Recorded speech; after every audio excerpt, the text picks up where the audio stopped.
अस्सलाम वालेकुम व्यूवर्स, कैसे हैं सब। डे 7 7वां दिन है आज। बासमती 515 चावल की फसल लगी हुई है। तो देख सकते हैं आप, अच्छी अल्हम्दुलिल्लाह काफ़ी अच्छी हो गए हैं। चावल काफ़ी अच्छे हो गए। जिंक सल्फेट, सल्फ़र और यूरिया दी थी। 5 kilo urea, 3 kilo zinc sulphate और 2 किलो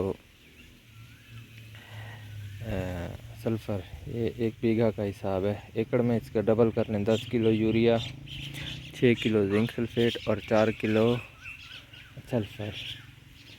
तो अल्हम्दुलिल्लाह इसके अच्छे इफ़ेक्ट्स होंगे, अभी मज़ीद भी ज़ाहिर होंगे। तो इंशाल्लाह बाकी आपको जो जो अपडेट होगी साथ साथ देता रहूँगा।